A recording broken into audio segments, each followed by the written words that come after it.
Saraswati square. आज का हमारा लेक्चर है रिगार्डिंग द न्यूरोमस्कुलर जंक्शन। ये फार्माकोलॉजी का एक बेसिक सा टॉपिक है, पर इसे समझना बहुत ज़रूरी है। ठीक है, ये एक बेस है फार्माकोलॉजी के। तो इसमें हम देखेंगे कि किस तरीके से हमारे न्यूरोट्रांसमीटर है वो रिस्पॉन्स करते हैं, किस तरीके से कॉन्ट्रैक्शन होती है। चलो देखते हैं। नाम से इंडिकेट हो रहा है, न्यूरो से क्या मतलब हो गया, न्यूरो से न्यूरॉन, और आप बोल सकते हो नर्व्स। ठीक है, जैसे सेल हमारी बॉडी का एक बेसिक फंक्शनल यूनिट है, तो वैसे ही नर्व्स जो होती हैं उनका एक बेसिक जो यूनिट है वो न्यूरॉन्स होते हैं। ठीक है, आपने देख लिया होगा ये स्ट्रक्चर न्यूरॉन्स के कुछ इस तरीके का होता है। ठीक है, अभी जस्ट रफ सा आपको दिखा रही हूँ कि क्या है एक्चुअली में। ठीक है, ये आपका न्यूरॉन का स्ट्रक्चर होता है। यहाँ आपके एंड में साइनेप्टिक बल्ब्स लगे होते हैं। ठीक है, ये हमारा न्यूरॉन्स का स्ट्रक्चर होता है, और ये आपका क्या है, न्यूरॉन बेसिक यूनिट है। ठीक है, नर्व्स का। और दूसरी तरफ है हमारा मसल्स। ये आपको पता है कि मसल्स की ही बात हो रही है। मसल में अगर देख ले स्केलेटल मसल। ठीक है, और जंक्शन क्या हो गया, जंक्शन वो जगह है जहां पे नर्व और आपके मसल्स दोनों कम्युनिकेट करेंगे, जंक्शन। ओके, तो हम देखेंगे कि the nerve which stimulate the skeletal muscle fibre, ठीक है, टू कॉन्ट्रैक्ट। नर्व में से कोई स्टिमुलेशन आए और मसल्स हमारा रिएक्ट करता है किस तरीके से, कॉन्ट्रैक्ट होके। ओके, कॉन्ट्रैक्ट इज कॉल्ड, जिस नर्व ने इस स्केलेटल मसल को स्टिमुलेट करवाया, कॉन्ट्रैक्शन करवाया, उसे हम क्या बोलते हैं, is called somatic motor neuron. ठीक है, ये क्या है बताती हूँ। अगर हम ब्रेन की तरफ जाएं, अगर हम हमारे नर्वस सिस्टम को देखें, ठीक है, यहाँ पे नर्वस सिस्टम की अगर हम बात करें तो हमें पता है सीएनएस सेंट्रल नर्वस सिस्टम है। ये जैसे रफ सा बता रही हूँ आपको, सेंट्रल नर्वस सिस्टम है, और यहाँ पे पेरिफेरल नर्वस सिस्टम है। सेंट्रल में हमारा आ जाता है brain and spinal cord, exactly. और अगर पेरिफेरल की हम बात करें तो यहाँ पे हमें पता है कि बाहर से स्टिमुलेशन हुई, नर्व्स क्या करेंगी, ब्रेन तक मैसेज कन्वे करेंगी। ठीक है, तो उसे हम क्या बोल देते हैं, एफरेंट। ए से याद रखना। ठीक है, एफरेंट जो है स्टिमुलेशन को ब्रेन तक पहुंचाते हैं कि भाई कुछ हुआ है, और उसके बाद जो रिस्पॉन्स आएगा, ठीक है, उसे हम बोल देते हैं इफरेंट। ठीक है, एफरेंट क्या हो गया आपका, सेंसरी, हमें सेंस हुई कोई चीज, सेंसिटिविटी, ठीक है, स्टिमुलेशन, सेंस हुई, एफरेंट ब्रेन तक पहुंचा। और ये हमारा क्या, मोटर, जिसने रिस्पॉन्स शो किया। ठीक है, किस तरीके से, एक्शन पोटेंशियल मसल्स के पास पहुंचाकर। ठीक है, जिसके बाद आयन चैनल्स वगैरह ओपन होते हैं। तो यहाँ पे आपका आ गया इफरेंट एंड एफरेंट। ठीक है, एफरेंट तो हुआ जो स्टिमुलेशन गया। इफरेंट में अगर हम देखें उसके बाद तो एएनएस आ जाता है, ऑटोनोमिक नर्वस सिस्टम है ये। और आपका ऑटोनोमिक नर्वस सिस्टम। अगर इधर बात करें तो सोमैटिक नर्वस सिस्टम आ जाता है, सोमैटिक है ये। ठीक है,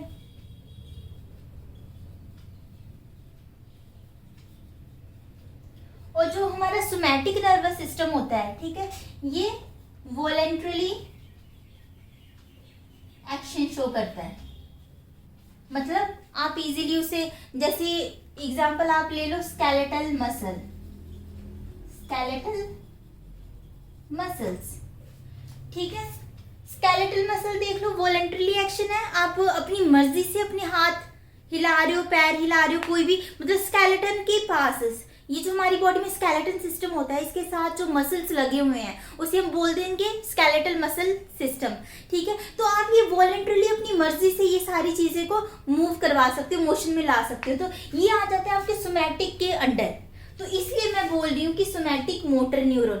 मोटर क्यों बोल रही हूँ ये आपको पता लग गया, क्योंकि इफरेंट है, ऊपर से रिस्पॉन्स आ रहा है। ठीक है, तो सोमैटिक नर्वस सिस्टम। ऑटोनॉमिक नाम से ही पता लग रहा है कि ऑटोमेटिकली, इनवॉलेंट्री जिनका नेचर होगा, जैसे हमारा कार्डियक मसल्स हो गए। ठीक है, हार्ट आपका क्या है, कार्डियक ही है, तो वो इनवॉलेंट्री अपने आप ही हार्ट बीट होती है आपकी due to the presence of pace maker.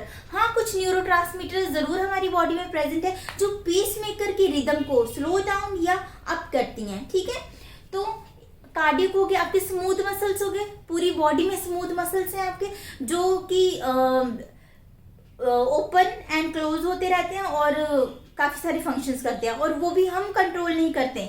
Autonomy के अंदर कार्डियक और स्मूथ मसल्स को हम नहीं कंट्रोल कर सकते। That is a involuntary response. Okay, तो यहाँ पे अगर हम बात करें, अब आपको पता लगे, एग्जाम्पल बताने की जरूरत नहीं है। तो आपका जो सिंपैथेटिक है, यहाँ पे लिख देती हूँ, सिंपैथेटिक, पैरासिम्पैथेटिक, पैरासिम्पैथेटिक और एंटेरिक सिस्टम। ठीक है, ये सारा आपका ऑटोनॉमिक में आ जाता है और दूसरा आपका सोमैटिक में आ जाता है। ठीक है, तो इसलिए हम इसे सोमैटिक मोटर न्यूरॉन बोलते हैं। होप सो ये आपको पता लग गया होगा। ठीक है,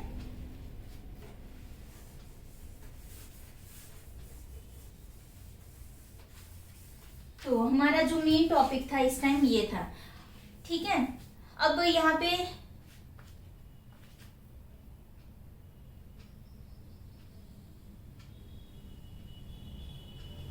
ये हमारा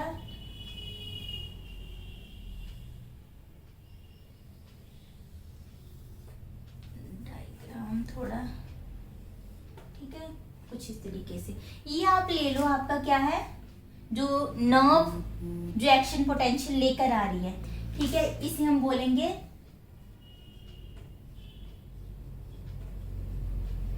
मोटर न्यूरॉन। ठीक है,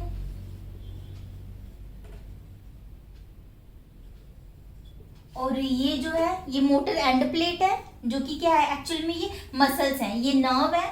ठीक है, तो मैं यहाँ पे लिख देती हूँ ये न्यूरॉन है हमारा, और ये जो है मोटर एंड प्लेट जिसे मैं बोल रही हूँ मोटर एंड प्लेट, ये वाली चीज, ये आपका मसल फाइबर है।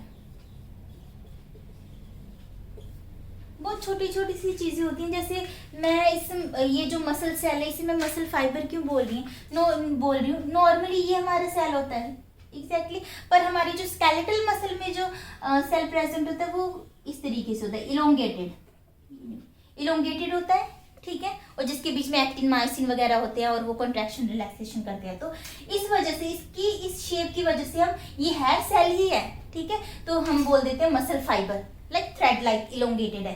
ठीक है, तो इसे हम ये बोल देते हैं। अब ये जो एरिया है, ये एरिया क्या है, ये हो गया साइनेप्सिस। साइनेप्सिस कौन सा रीजन है, जहां पे आपका जो नर्व है वो मोटर एंड प्लेट या मसल फाइबर के साथ कम्युनिकेट करेगी। तो मैं यहाँ पे जस्ट लिख देती हूँ कि space where communication between neuron and muscle fibre take place.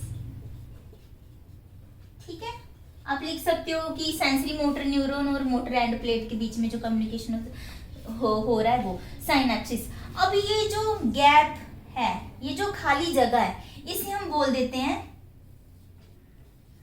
Synaptic cleft.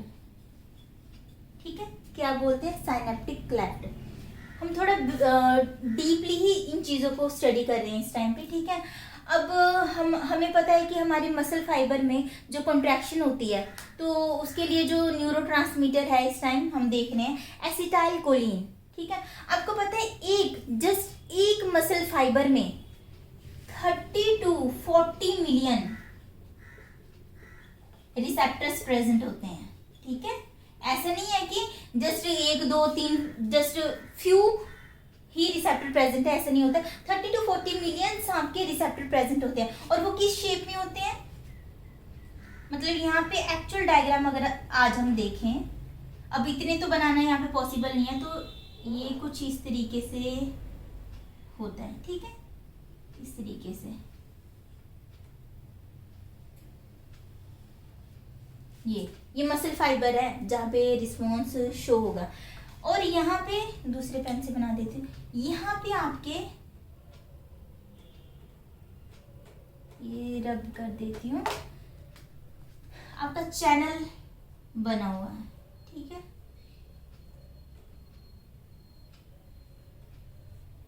इस तरीके से मैं जस्ट ऐसे शो कर देती हूँ, ठीक है, समझ जाना आप। और यहाँ पे जैसे कि अगर मैं इसे थोड़ा बड़ा करके दिखाऊं इस चीज को, तो ये कुछ इस तरीके से होगा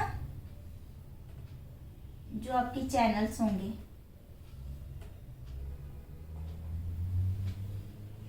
ठीक है।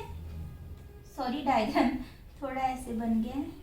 तो ये आपका सोडियम चैनल हुआ, ठीक है, इस तरीके से होता है। अब क्या होता है, जब स्टिमुलेशन आई, बाहर से स्टिमुलेट की किसी चीज ने, तो उसके बाद नर्व क्या कर रही है, वो जो इम्पल्स है उसे लेकर आ रही है, नर्व इम्पल्स को। और यहाँ पे कैल्शियम चैनल प्रेजेंट है। नॉर्मली ये जो चैनल्स हैं आपके क्लोज ही होते हैं, ठीक है, क्लोज ही हैं। और यहाँ पे क्या है, आपके वेसिकल्स प्रेजेंट है, ये भी बहुत बहुत ज्यादा प्रेजेंट होते हैं, ठीक है। ये क्या आपका वेसिकल, और इसके अंदर प्रेजेंट होता है आपका एसिटाइलकोलिन। कोई भी न्यूरोट्रांसमीटर जो होते हैं वो इसी में ही प्रेजेंट होते हैं, वेसिकल्स में स्टोर होके रहते हैं, ठीक है। ओके, ये चीज हुई। और बाहर का अभी ये जितना भी एरिया वो एक्स्ट्रा सेलुलर एरिया है, ठीक है। और नॉर्मली एक्स्ट्रा सेलुलर एरिया में कैल्शियम प्रेजेंट होता है। ये तो ऐसा है कि यहाँ पे इस टाइम पे इस तरीके से इसे बंद शो कर देती हूँ, ठीक है। ये मान लो ये बंद है इस टाइम, कुछ इस तरीके से, ठीक है। अब जब नर्व इम्पल्स आई, ठीक है, नर्व इम्पल्स क्या करेगी, ये जो कैल्शियम चैनल है इसे ओपन कर देगी। ये मान लो ये गेट ऐसे ओपन हो गया, और एक्स्ट्रा सेलुलरली हमारा कैल्शियम प्रेजेंट होता है, तो वो कैल्शियम क्या करेगा, अंदर आपका कैल्शियम में एंटर हो गया, ठीक है। ये जो कैल्शियम चैनल है ये क्या है, वोल्टेज गेटेड आयन चैनल, ठीक है। कैल्शियम जब अंदर एंटर हुआ तो यहाँ पे हमें पता है वेसिकल्स प्रेजेंट है, तो ये ट्रिगर करेंगे इस वेसिकल में। जब ये कैल्शियम आएगा, ये जो वेसिकल्स होंगे आपके इधर आ जाएंगे, एंड वाले एरिया पे, इस तरीके से। और इसमें एसिटाइलकोलिन प्रेजेंट है। कैल्शियम जब आया तो कैल्शियम क्या करेगा, हमें पता है वो कॉन्ट्रैक्शन करवाएगा, कोई चीज कॉन्ट्रैक्शन होगी, स्क्वीज होगी, तो उसके अंदर की चीज बाहर निकलेगी। तो अब क्या होगा, आपका ये जो एसिटाइलकोलिन है ये यहाँ से बाहर आ जाएगा। इसे मैं इस शेप का बता रही हूँ, ठीक है। यहाँ पे एसिटाइलकोलिन आपका रिलीज हो गया, ठीक है। एसिटाइलकोलिन रिलीज होने के बाद वो क्या करेंगे, ये जो आपके ये फोल्ड्स हैं इसे क्या हम बोलते हैं, ये आप देख लो, ये आपके है जंक्शनल फोल्ड्स, ठीक है। इन्हें हम क्या बोल देते हैं, जंक्शनल फोल्ड्स। क्या हुआ, एसिटाइलकोलिन आया यहाँ पे, अब यहाँ पे रिसेप्टर है, यहाँ पे ये बाइंड होगा। ये काफी सारे हैं, एक को अगर मैं शो कर दूं तो यहाँ पे आपका एसिटाइलकोलिन लग गया, एसिटाइलकोलिन लग गया। फिर उसके बाद क्या होगा, आपका सोडियम चैनल जो है वो ओपन हो जाएगा, ठीक है। ये ऐसे गेट था, पर जब एसिटाइलकोलिन लगा तो ये ओपन हो गया। तो उसके बाद आपका सोडियम चैनल ओपन हो जाएगा, और जो भी एसिटाइलकोलिन यहाँ पे आकर लगा है, तो ये आप कौन सा ट्रांसडक्शन पाथवे बोलोगे, कौन सा, ये लीगेंड है ना, एज ए लीगेंड इसने काम किया।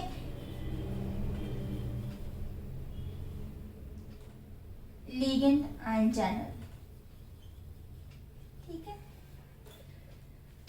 सोडियम चैनल ओपन हो जाएगा। सोडियम चैनल ओपन के होने के बाद क्या होगा, उसके बाद हमें पता है कि जो नॉर्मली रेस्टिंग पोजीशन पे इस तरीके से होता है, ठीक है, बाहर पॉजिटिव चार्ज और सेल की इनर साइड नेगेटिव चार्ज होता है। अब सोडियम ओपन हो गया तो सोडियम क्या करेगा, अंदर जाके पॉजिटिव चार्ज इंक्रीज होना शुरू हो जाएगा, ठीक है, पॉजिटिव चार्ज इंक्रीज होना शुरू होगा, ठीक है। ये सारे एक्शन पोटेंशियल में चार्जेस को आपको अलग से वीडियो में समझाऊंगी। तो फाइनली क्या होगा, यहाँ अंदर से भी ये एक्शन पोटेंशियल जनरेट होना स्टार्ट हो गया, अंदर पॉजिटिव चार्ज एक्यूमुलेट हो गया, जिसकी वजह से नॉर्मल एक्शन पोटेंशियल जो था वो चेंज हो गया। और जब चेंज हो गया तो उसके बाद क्या, हमारे मसल्स अपना एक्शन शो करेंगे, ठीक है, बाय दी डीपोलराइजेशन, क्योंकि डीपोलराइजेशन हो गया। डीपोलराइजेशन हम बोलते हैं जब सोडियम पॉजिटिव चार्ज अंदर जाता है, ठीक है, उस फेज को हम बोलते हैं डीपोलराइजेशन। तो डीपोलराइजेशन होने की वजह से हमारा जो मसल्स है वो कॉन्ट्रैक्शन शो करेगा और आपके एसिटाइलकोलिन का जो फंक्शन है वो शो होगा। अगर हम स्टेप्स में बात करें इन चीजों को तो 4 स्टेप्स बनते हैं, ठीक है। वो 4 स्टेप्स एक बार मैं आपको समराइज कर देती हूँ। सबसे पहले क्या हुआ था, रिलीज ऑफ एसिटाइलकोलिन। अगर आपको एग्जाम में आ जाता है, ठीक है, एसिटाइलकोलिन, जैसे स्टार्टिंग में ही बी फार्म के स्टार्टिंग के ही जो सेमेस्टर है उसमें ये रिटन में क्वेश्चन आ जाता है काफी बार। तो release of acetylcholine is the first step. Second में क्या हुआ, सेकंड में एसिटाइलकोलिन रिसेप्टर से बाइंड होगा, तो हम बोल सकते हैं एक्टिवेशन ऑफ एसिटाइलकोलिन रिसेप्टर। उसके बाद थर्ड में generation of muscle action potential. Action potential जो आपका हुआ 2 तरीके का होता है। जैसे जो तो नर्व लेकर आ रहा था उसे हम बोल देते हैं न्यूरॉन या नर्व एक्शन पोटेंशियल, ठीक है, क्या बोल देते हैं, नर्व एक्शन पोटेंशियल, ठीक है। और जो एक्शन पोटेंशियल मसल में जनरेट हो रहा है उसे हम बोल देते हैं मसल एक्शन पोटेंशियल, ठीक है। तो यहाँ पे अभी क्या हुआ, मसल्स के साथ हमारा एसिटाइलकोलिन लग गया है रिसेप्टर्स के साथ, तो generation of muscle action potential. और लास्ट में हमारा क्या होता है, डिग्रेडेशन ऑफ एसिटाइलकोलिन, ठीक है। स्टार्टिंग में हमने देखा जब स्टिमुलेशन आया तो आपका ये वेसिकल्स है, इसमें से एसिटाइलकोलिन रिलीज हुआ, फिर ये जंक्शनल फोल्ड्स में जो आयन चैनल्स लगे हुए हैं सोडियम के, यहाँ पे एसिटाइलकोलिन आपका बाइंड हुआ। ये ये वाला फेस आ गया एक्टिवेशन ऑफ एसिटाइलकोलिन रिसेप्टर। जब एसिटाइलकोलिन आकर लगा तो आपका सोडियम जो चैनल है वो ओपन हो गया। तो अब अंदर जो, ठीक है, ये सेल का इनर साइड है, सेल के अंदर क्या हुआ, पॉजिटिव चार्ज बढ़ना शुरू हो गया, ठीक है, डीपोलराइजेशन स्टार्ट हो गई। तो इसके बाद क्या होता है, जब वो जनरेट हो गया तो generation of muscle action potential, ठीक है। जब सोडियम चैनल ओपन हो गया तो मसल्स में जो एक्शन पोटेंशियल है, मतलब डीपोलराइजेशन फेस आ गया है, उसके बाद मसल क्या होगा, कॉन्ट्रैक्ट होगा, ठीक है। उसके बाद डिग्रेडेशन ऑफ एसिटाइलकोलिन क्या है, यहाँ पे आपका बाहर की एरिया में ही, ठीक है, बाहर के एरिया में भी अगर मैं पर्टिकुलर आपको बोलूं कि एसिटाइलकोलिनेस्ट्रेज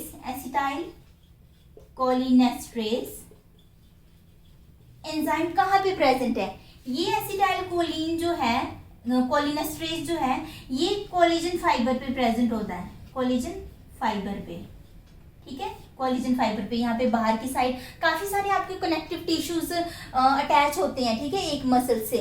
तो कोलेजन फाइबर जो कनेक्टिव टिश्यू है, इसके साथ आपका एसिटाइलकोलिनेस्ट्रेज एंजाइम लगा होता है। अब एसिटाइलकोलिनेस्ट्रेज क्या करता है, ये जो एसिटाइलकोलिन है, ठीक है, इसे ये ब्रेक डाउन कर देता है। एसिटाइलकोलिनेस्ट्रेज का काम क्या है, break down of acetylcholine, दो पार्ट्स में ये इसे डिवाइड कर देगा, तोड़ देगा एसीटेट एंड कोलिन में, और वापस से ये जो ब्रोकन डाउन पार्ट्स हैं ये दोबारा से सिंथेसिस के प्रोसेस में एंटर हो जाते हैं। ठीक है, तो इस तरीके से आपका जो एसिटाइल कोलिन का जो एक्शन है यहाँ पे ही स्टॉप हो जाता है। ठीक है, बहुत कम, धीरे धीरे धीरे धीरे एसिटाइल कोलिन जो कॉन्ट्रैक्शन मसल्स की करवा रहा था उसका जो एक्शन है वो कम हो जाएगा। किसकी वजह से?